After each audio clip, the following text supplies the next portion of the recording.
اور کتنے نوجوان ایسے ہیں جو اپنے ہی ہاتھ سے اپنی شہوت کو پورا کرتے ہیں، حسب تھون کرتے ہیں۔ یاد رکھنا چاہیے کہ صرف انہیں آخرت ہی میں سزا نہیں بلکہ دنیا میں بھی ان کو اس کی سزا ملتی ہے۔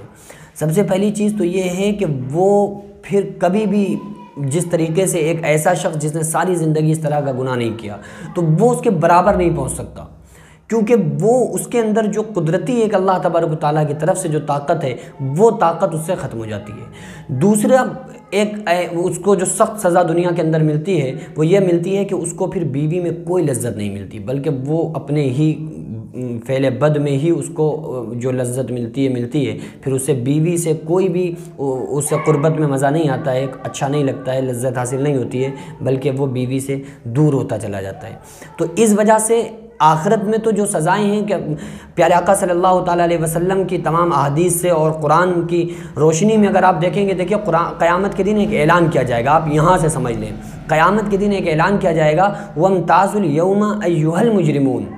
آج مجرموں کو الگ کر دیا جائے۔ یعنی کہ قیامت کے دن جو لائنیں لگیں گی نا، لوگوں کی لائنیں، کہ یہ نبیوں کی لائن ہے، یہ اولیاء کرام کی لائن ہے، یہ نیکوں کی لائن، نمازی کی لائن، پرہیزگاروں کی لائن، بے نمازیوں کی لائن، تو ان میں سے جو لائنیں ہوں گی جب اعلان کیا جائے گا پہلے تو سب ساتھ میں کھڑے ہوں گے، جیسے اعلان کیا جائے گا مجرموں کو الگ کر دیا جائے تو مجرموں کو نکال کے الگ کر دیا جائے گا،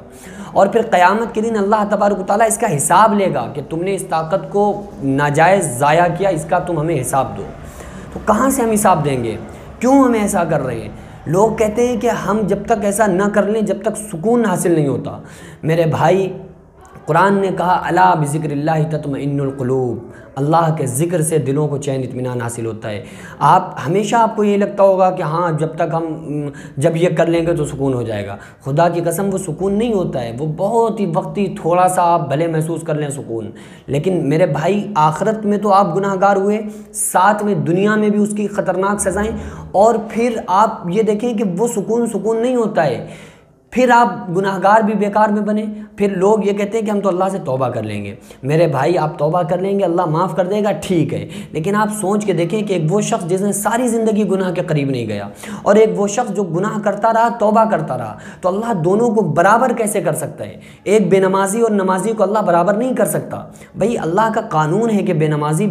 رہے گا، نمازی رہے گا، تو ایک اللہ کی بات ماننے والا ہے، ایک اللہ کی بات نہ ماننے والا ہے، تو انسان روزانہ ہر دن توبہ کرتا ہے لیکن اس کے بعد پھر وہ اپنی توبہ کو توڑ دیتا ہے۔ اس لیے بہت ہی عاجزانہ میری درخواست ہے، بہت ہی زیادہ عاجزانہ آپ سے ریکویسٹ ہے کہ آپ لوگ اللہ کے ذکر سے اپنی زبانوں کو تر رکھیں۔ جب بھی ایسے کوئی خیال آئیں ہم اپنے پیارے نبی صلی اللہ علیہ وسلم کی لائف زندگی کو یاد کریں کہ پیارے آقا صلی اللہ علیہ وسلم نے ہم کو کیا دین بتایا ہے، پیارے آقا صلی اللہ علیہ وسلم نے ہمارے خاطر کیا کیا تکلیفیں اٹھائی ہیں۔ خدا کی قسم اگر آپ نے ہمارے نبی کی ان تکالیف کو سامنے رکھ لیا تو آپ پھر ساری زندگی کوئی اس طرح کا گناہ نہیں کریں گے، لیکن شرط ہے کہ جس وقت آپ کے ذہن میں غلط خیال آئیں فوراً آپ ہمارے نبی صلی اللہ علیہ وسلم کی زندگی لے کر بیٹھ جائیں، نبی کا دین پڑھنے لگیں، آپ کے ذہن سے اللہ تعالیٰ ان وسوسوں سے آپ کی حفاظت فرمائے گا، اور اللہ کی یاد سے اپنی زبانوں کو تر رکھیں، کیونکہ قرآن کہتا ہے الا بذکر اللہ تطمئن القلوب، اللہ کے ذکر سے دلوں کو چین اطمینان حاصل ہوتا ہے۔ دعا کریں اللہ تبارک و تعالیٰ ہمارے معاشرے میں جتنے بھی نوجوان طبقے اس خطرناک